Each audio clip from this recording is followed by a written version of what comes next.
Então esse é o nosso festival de domingo da Ecovila Vrajadama e é um prazer muito grande poder ler o Bhagavad Gita, palestrar hoje aqui, nesse lugar tão especial.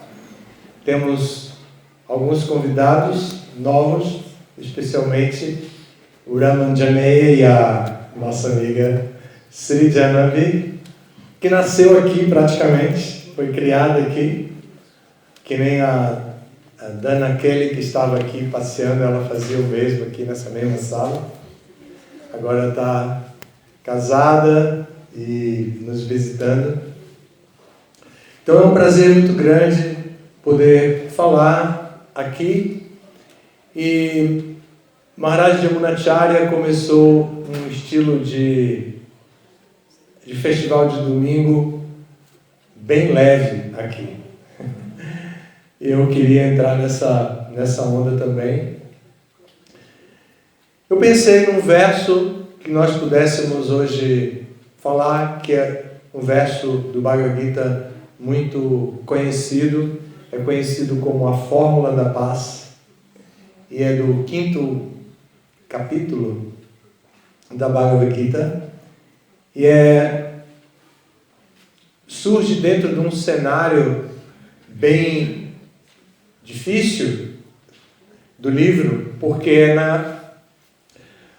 na introdução, quando Arjuna está ainda tentando se localizar dentro da postura de Krishna, diferente da postura que ele imaginava que Krishna teria. Arjuna e Krishna eram amigos e parentes, primos, e de repente, por circunstâncias sociais complexas, muito complexas, porque naquela época o mundo não estava nada em paz, não estava nada próspero, estava numa crise muito grande. E Krishna havia atendido um pedido de Bhumi, a deidade predominante deste planeta, quando a deidade Bhumi foi até o Senhor Brahma, a pessoa mais importante dentro do universo. Nós estamos falando agora do presidente do Brasil, nem do ex-presidente que acaba de sair das grades, e que tudo isso é tão importante no nosso mundo local. Nós estamos falando do universo. Então, nessa visão de universo, Bhumi, a deidade predominante desse planeta, estava sofrendo muito e estava aterrorizada com a falta de perspectiva para o seu futuro. Então ela foi até Brahma e mencionou o que estava acontecendo com ela. E então Brahma, por causa dos outros semideuses que estavam todos protegendo Bhumi, o Senhor Brahma decidiu levar o pedido até Vishnu. E ele vai até Swetadvipa, e assim ele pede em oração ao Senhor Vishnu que, por favor, dê uma força no planeta Terra, porque Bhumi, nossa irmãzinha, está passando dificuldades, ela precisa ser protegida. Então, Vishnu respondeu: vou aparecer lá, na terra de Bhumi, e vou com uma boa galera, vou chegar com a minha equipe, e chegando lá, vamos providenciar que tudo seja resolvido. Então o tempo passou rapidamente, e Krishna então chegou a este planeta O planeta não estava como no mundo espiritual, tudo organizado. Havia caos, havia crise, mesmo, muito pesada aqui. Então, Krishna chegou a este planeta, apareceu na família de Devaki e Vasudeva, e depois foi transferido como filho adotivo para a família de Yashoda e Nanda Maharaj. E foi criado assim, no meio rural, numa ambientação rural, onde a principal atividade era cuidar das vacas, tirar leite, fazer iogurte. E Krishna interagiu com isso. A gente conhece alguns passatempos com iogurte, por exemplo, né? Que Krishna roubou o iogurte, imagine, ele roubou o iogurte e a manteiga da mãe dele. A mãe estava batendo, fazendo o iogurte, e ele foi lá e pegou e distribuiu com a macacalha, né? Então, Krishna teve seus passatempos aí como criança, porém depois ele ficou jovem e saiu desse lugar para Mathura, próximo a Vrindavana, para conhecer os seus pais verdadeiros, entre aspas, porque os outros também eram verdadeiros, mas para conhecer os seus pais, Devaki e Vasudeva, e para se encontrar cara a cara com Kamsa, o irmão de Devaki, que tinha trazido tanto sofrimento para a mãe dele, Devaki Vasudeva, e que também trazia sofrimento para as pessoas em geral, até para o próprio pai dele, que mantinha preso. Para ele exercer a função de rei, ele manteve o pai dele preso, de tão assim cruel que Kamsa era. Então Krishna resolveu ir ter cara a cara com Kamsa, assim, e resolver os problemas. Depois dessa fase, Krishna vai até Hastinapur. Porque também havia problemas lá. Mas ele vai para conhecer os seus primos, os Pandavas, e desenvolver uma relação de amizade, que é muito agradável conhecer parentes assim, depois que a gente está adulto, que a gente não conviveu. É bem legal encontrar. Então eles foram se encontrar. Krishna foi para encontrar os Pandavas, especialmente Arjuna. E aí ele fica sabendo que há um problema grave, que as famílias estão brigando, que os membros das famílias estão divididos, brigando por terras, brigando pelo poder, pelo trono. Então Arjuna fica bem preocupado e revela isso para Krishna. E Krishna então decide falar com Dhritarashtra, o rei que substituía o rei original, que era tio, parente deles. Aí Krishna vai até lá falar. E Dhritarashtra não resolve nada, e além disso, Duryodhana, o filho de Dhritarashtra, fica bem zangado porque Krishna está interferindo de maneira favorável para o lado oposto ao lado dele. Aí ele fica bem zangado, agride Krishna, assim, com palavras grosseiras, dentro do palácio. Então Krishna diz para Arjuna: realmente eu não vejo solução. Outra além da solução que vocês já idealizaram, que é uma guerra. E aí Arjuna estava muito preparado. Ele diz: eu estou preparado, não é à toa que eu passei toda a minha vida estudando artes militares e fiz todo tipo de preparo, de capacitação, tenho todo tipo de capacitação. Vamos à guerra. Arjuna estava muito determinado. Ele não era a última pessoa na decisão. A última pessoa na decisão era o irmão mais velho dele, Yudhishthira. E aí eles vão até, aí conversam entre eles e decidem, realmente vamos fazer a guerra vai ser no campo de peregrinação de Kurukshetra. Vamos fazer lá, marcam um lugar, convidam todos os dois grupos para se reunirem, e Krishna diz, eu não vou lutar, eu vou apenas ajudar conduzindo a quadriga, mas eu não vou lutar. E quando chegam nesse lugar, Arjuna olha o exército inimigo e fica completamente enfraquecido em seu desejo de lutar. Ele continuou forte com a capacidade que ele tinha, mas o desejo de lutar diminuiu. E ele se vira para Krishna, confiando que Krishna é aquele primo, amigo do peito, que se entendiam tanto, bastava olhar um no olho do outro, já sabiam o que estavam pensando e tudo.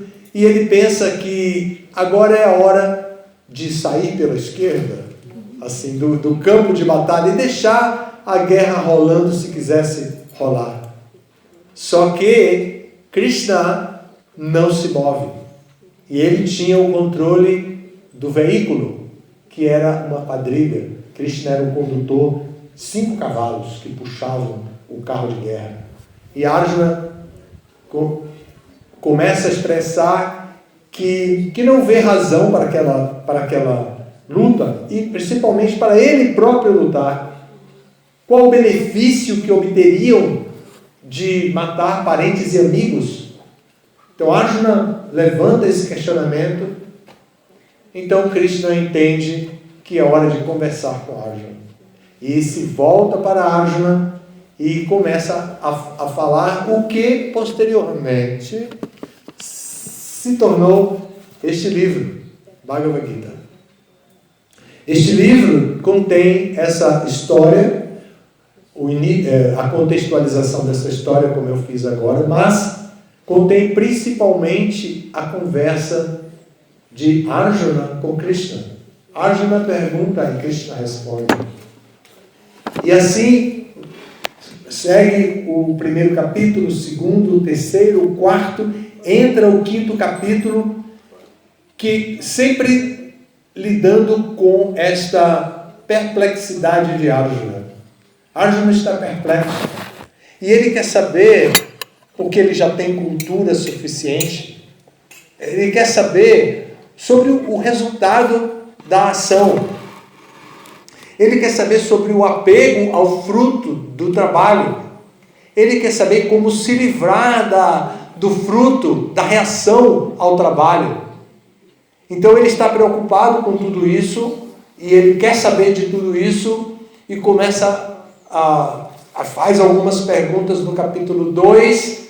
Krishna responde de maneira muito espetacular, e dá uma conclusão. A conclusão final de Krishna no capítulo 2 é que quem segue este caminho, o caminho da consciência de Krishna, volta ao reino de Deus. E Krishna termina a sua explicação. Arjuna faz uma pergunta. E essa pergunta já faz parte do capítulo 3. E o tema do capítulo 3 é karma, a ação, como a gente diz em português, karma. É uma palavra portuguesa. Karma. Então, karma, como conceito filosófico, é a relação entre ação e reação. Então Arjuna queria entender, ele só concebia que esse conceito de que cada ação vai produzir uma reação. Então, por que lutar? Por que lutar nesta guerra terrível, se cada ação promove uma reação e nos enreda dentro deste mundo, não nos liberta? Então Arjuna estava conduzindo toda a sua linha de raciocínio neste pensamento. Então, Krishna dá o conhecimento transcendental no capítulo 4 e diz para ele que ele precisa compreender a natureza transcendental do conhecimento e se libertar, porque conhecendo a natureza, a origem do conhecimento e reconhecendo a Krishna e as suas atividades como transcendentais, quando deixar o corpo, ele não volta a nascer. Krishna dá a Arjuna este conhecimento e Arjuna fica cada vez mais confiante em Krishna. Ainda assim, fica em Arjuna a necessidade de compreender completamente o tema ação e reação. Então, Arjuna começa o capítulo 5 fazendo uma pergunta que vai estimular em Krishna respostas sobre Nishkama Karma Yoga. Então, do verso 1 ao verso 6 do capítulo, nessa sessão temática, Krishna vai falar sobre Nishkama Karma Yoga. Vai dizer uma teoria que Arjuna não conhecia, que existem ações que não produzem reações. Nishkama. Que não produz reações. É a ação que é a ação que é realizada sem motivação pessoal, sem desejo pessoal. Nishkama. Sem apego. Então, Krishna explica isso nesses 6 primeiros versos. Depois, dos versos 7 ao 12, que é a segunda sessão, o capítulo tem 6 sessões. E o verso que nós vamos estudar, que é o último, corresponde a uma sessão. Um verso só para uma sessão inteira. Então, na segunda sessão, Krishna vai explicar a prática de Nishkama Karma Yoga, para que Arjuna pudesse compreender perfeitamente. Se vai de 7 ao 12. Então, Krishna explica para Arjuna que a prática de Nishkama Karma Yoga liberta, não prende o indivíduo. E Arjuna, porque ele insistia com isso, porque era um conceito que não estava claro para ele, de que existe uma ação chamada akarma, que não produz reação. Então, Krishna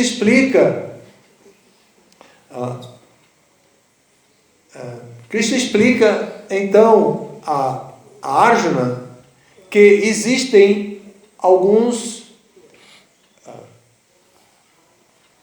detentores do conhecimento, algumas pessoas, algumas entidades que são produtoras de conhecimento, que são a própria entidade viva, a Diva,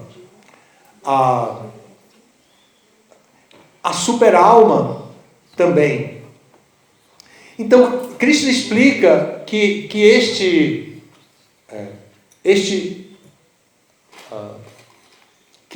o executor da ação se submete a uma designação suprema. Ele não é livre.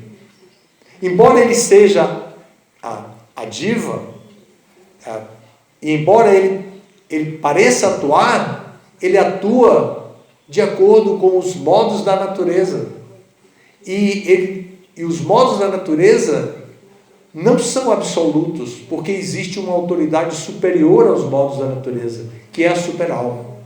Então há uma hierarquia. A gente não entende isso, e Arjuna também não entendia, que a Diva não é independente, a alma espiritual não é independente. ela está subalterna aos modos da natureza, e que os modos da natureza não são independentes, não atuam livremente, eles atuam sob a ordem da superalma.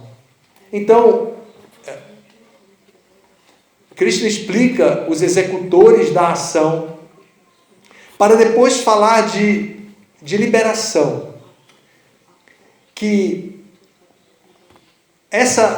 a liberação por liberação eleva o indivíduo ao Brahman, mas a liberação focada na superalma tende a buscar a relação interpessoal. E então, no fim, Krishna identifica quem é a causa original de tudo isso e também explica para Arjuna que todas as ações, todos os sacrifícios devem ser feitos para a satisfação dessa personalidade. Esse é o verso que nós vamos ler aqui. Ele é conhecido como a Fórmula da Paz.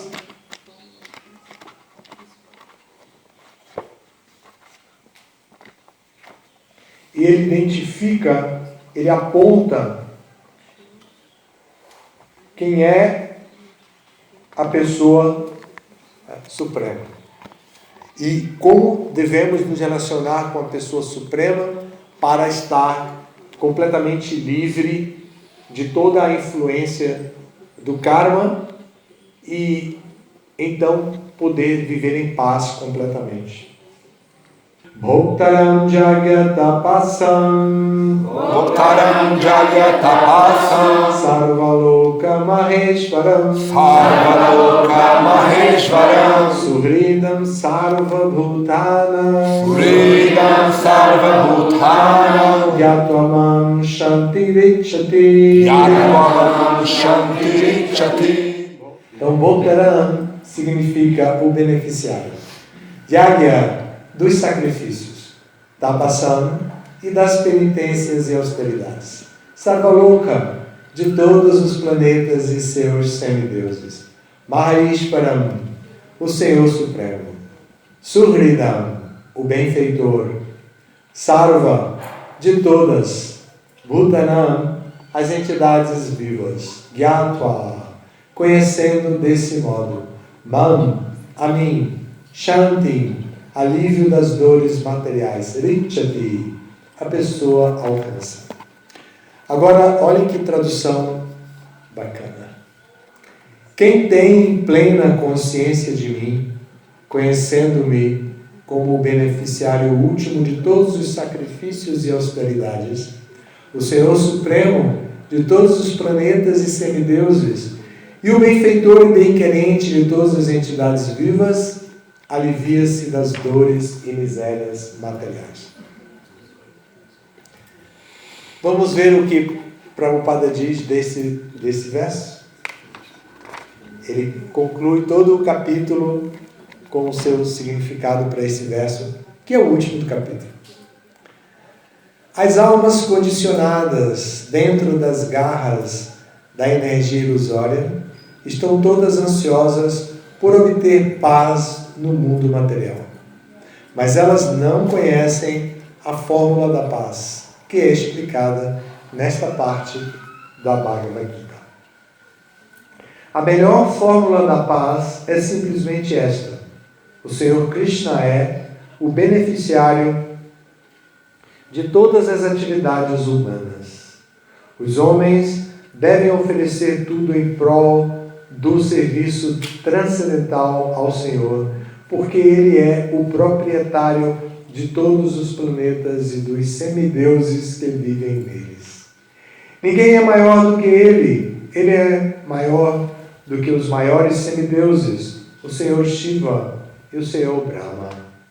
Nos Vedas, Shvetashvatar Upanishad, o Senhor Supremo é descrito como Tamishvaranam Paramam Maheshwaram. Todo sob o encanto da ilusão, os seres vivos estão tentando assenhorear-se de tudo que está ao seu redor. mas de fato eles são dominados pela energia material do Senhor. O Senhor é o dono da natureza material e as almas condicionadas estão sob as estritas leis da natureza material. Sem compreender estes simples fatos, não é possível conseguir paz no mundo, seja individual, seja coletivamente. Este é o discernimento da consciência do Krishna. O Senhor Krishna é o predominador supremo e todos os seres vivos, incluindo os grandes semideuses, são seus subordinados. Pode-se alcançar perfeita paz somente em completa consciência de Krishna. Este 5º capítulo é uma explicação da consciência de Krishna posta em prática.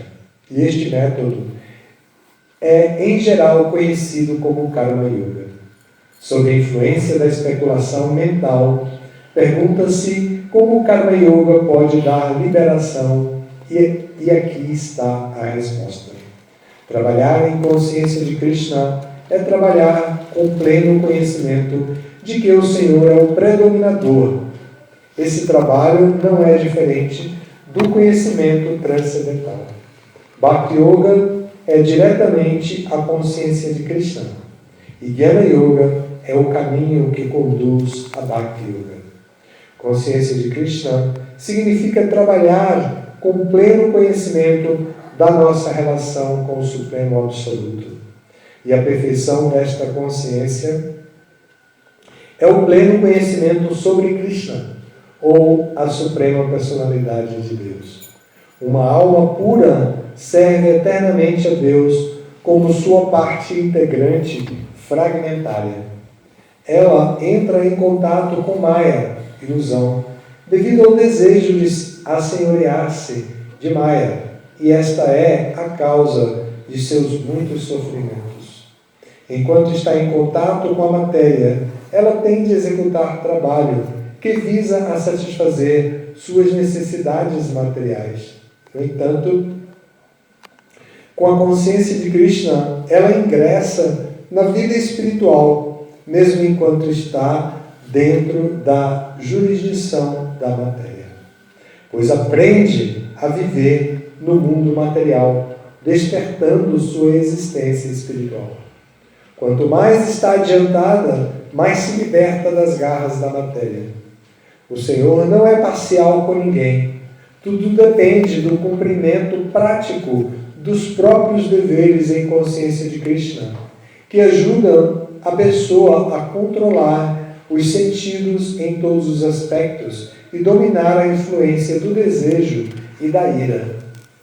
Quem se fixa em consciência de Krishna, controlando as paixões acima mencionadas, permanece de fato no plano transcendental, ou Brahma Nirvana, em consciência de Krishna.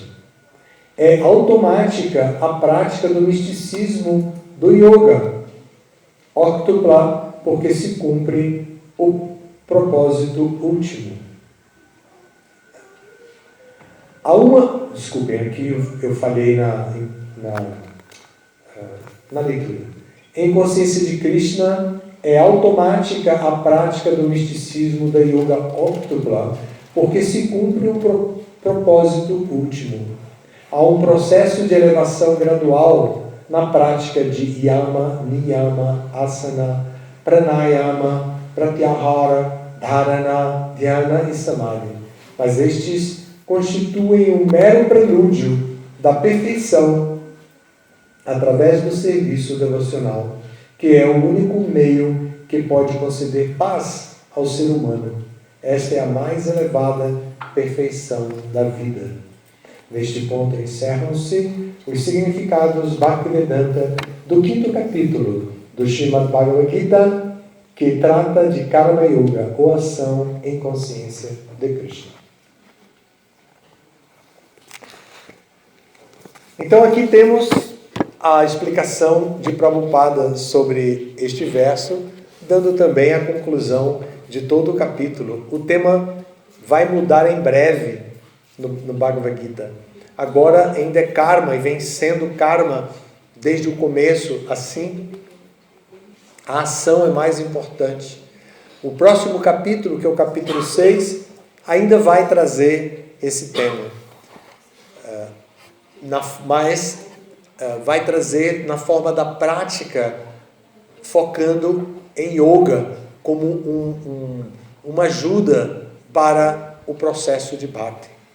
Mas logo em seguida o tema vai mudar diretamente para Bhakti, porque Bhakti, como o Prabhupada já está dando aqui o prelúdio, Bhakti traz a solução para a libertação de todas as reações que a pessoa tem devido às suas ações presentes e passadas. Então, com o processo de Bhakti, a pessoa se purifica, se liberta, e então pode alcançar o mundo espiritual como ele é, não uma simples liberação no Brahman, não uma liberação ainda que no nível de Paramatma, mas uma liberação, mas a liberação retornando ao lar, de volta ao Supremo, onde a pessoa vai atuar de acordo com o interesse de Krishna em alguma das relações com Krishna. Então esse é o tema aqui, se vocês tiverem algum comentário ou pergunta.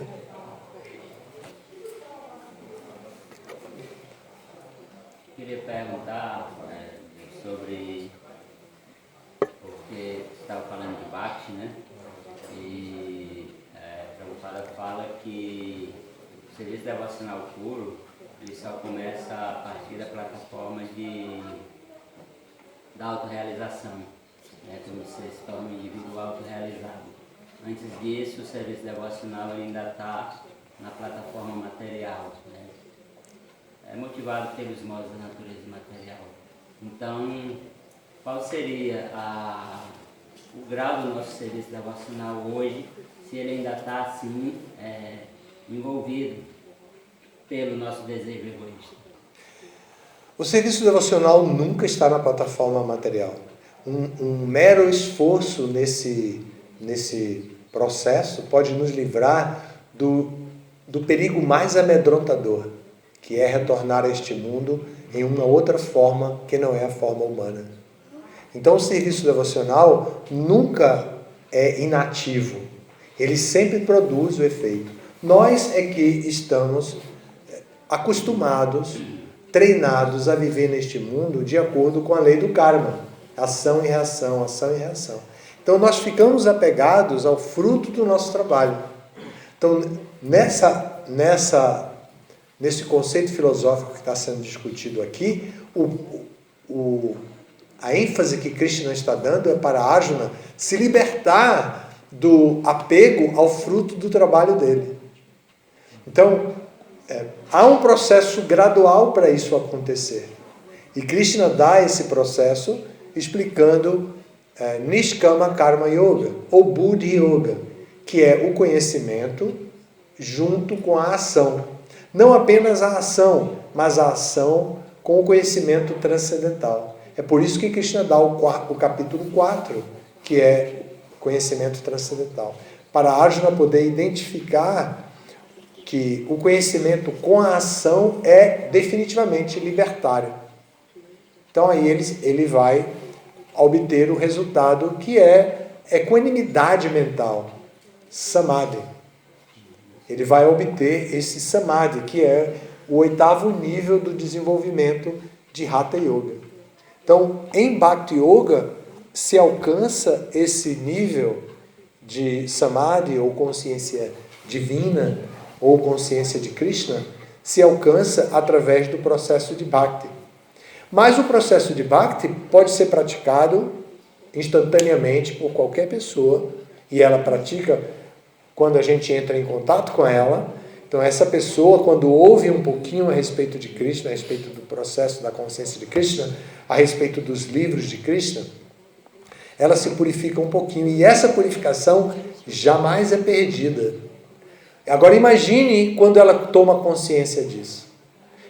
Diva Goswami explica, no 6º canto do Bhagavatam, Prabhupada cita essa explicação de Diva Goswami. Talvez ainda venha, nós estamos no 6º canto do Bhagavatam aqui, talvez seja no próximo capítulo, é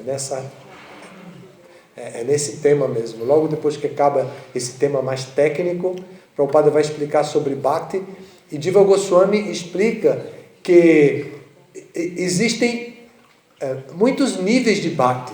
Um dos níveis é Sadachitki Bhakti. Sadachitki Bhakti é o Bhakti no início, a prática de Bhakti, apenas alguma prática de Bhakti. Nishkama Karma é a mesma coisa, só que Nishkama Karma é quando você orienta a sua estrutura da ação, colocando Buddhi, sua inteligência, na própria ação, como comando da ação, através do conhecimento transcendental. Então, o serviço devocional puro vai acontecer quando nós estivermos autorrealizados. Mas se nós estamos no processo de autorrealização, através da prática do serviço devocional, o serviço devocional definitivamente está atuando em nós, purificando-nos e dando esperança para uma vida melhor, mesmo ou mesmo o resultado último, Krishna Prema Bhakti. Então, o resultado do serviço devocional seria como nós estamos tomando o melhor remédio para a nossa doença do mundo material, do materialismo. O serviço devocional seria esse antídoto mais atuante, mais indicado. Exatamente. O melhor remédio. O melhor remédio. O melhor remédio para dentro desta era. Né? Hare Nama Eva Kevalau Kalau Nasteva Gati Anyatha. Então, o caminho, o processo recomendado é cantar o Mahamantra Hare Krishna, é o serviço devocional. Tá? Dentro desse verso, no Bhakti Shastra, o senhor, quando eu saí, eu não sei se o senhor comentou, né, sobre a fórmula real da paz, que é a questão do Sakama Karma Yoga unido com conhecimento, se iguala a Nishkama Karma Yoga, que leva à liberação, né, a Samadhi. Que essa fórmula, o senhor dava muita ênfase nessa fórmula, como não sei se esse ano foi dessa mesma forma. Foi? E é uma coisa bem sistemática. Quais são as letras?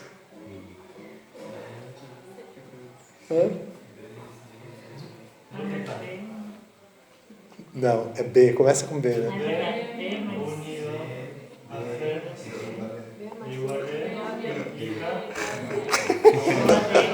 Isso foi uma invenção didática minha, gente. Muito boa, por sinal. Isso foi uma invenção mnemônica, uma técnica mnemônica para vocês memorizarem.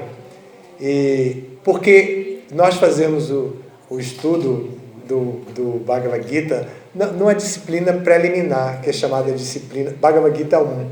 Eu digo que é a melhor disciplina porque ela desvenda alguns mistérios, mas de fato ela não entra no néctar do Bhagavad Gita que está nos significados de Prabhupada, né? E foi dado esse ano por Prabhu Gaura Dayanatha. Então eu digo que é a melhor disciplina também por recurso didático para atrair a atenção de vocês. Mas ela dá o fluxo, ela explica o fluxo do Bhagavad Gita e ela divide em sessões. Então no capítulo 2, a sessão A, que vai do verso 1 até o verso 10, é uma introdução. A sessão B, que vai do verso 11 até o verso 30, é Jnana, conhecimento. A sessão do 31 ao 38 é Sakama Karma, que é o trabalho com motivação pessoal. Sa significa com, Kama, desejo, né? Sakama Karma, ação motivada por desejo pessoal. Então, do 31 ao 38. Do 39, então, até o 54, e são 72 versos, né? Vem Nishkama Karma Yoga. Então, quando o conhecimento, Jnana, que está na seção B, por isso reserve a letra B, está unido ao Sakama Karma, que é a ação motivada, pessoa apegada, dedicada, proativa, que não está na tamaguna, ela quer conquistar um resultado, mas ela entende que o resultado, o apego ao resultado é negativo. Quando ela entende isso, através de Jnana, aí ela vai para a plataforma de Niskama Karma, onde ela mantém a proatividade, mas cultiva o desapego ao fruto do trabalho.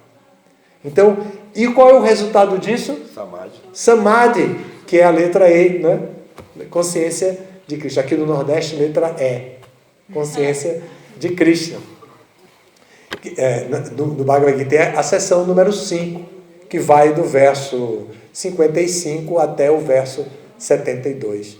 Então, esses versos descrevem a seção Samadhi, que mostra a ação já livre, completamente livre, o indivíduo equânime, livre dos resultados da ação. Então, E essa seria a fórmula da paz, né? Então, aí, a fórmula da paz, essa é a fórmula, a dinâmica de alcançar Samadhi. Agora, uma pessoa em Samadhi tem que reconhecer quem é Bhoktaram, e quem é Bhoktaram Jagya Tapasan, quem é o beneficiário Bhoktaram de todos os Yagyas, de todos os sacrifícios. E quem é aquele que é Bhoktaram Jagya Tapasan? Suhridam Sarvabhutanam, Suhridam, o amigo do peito.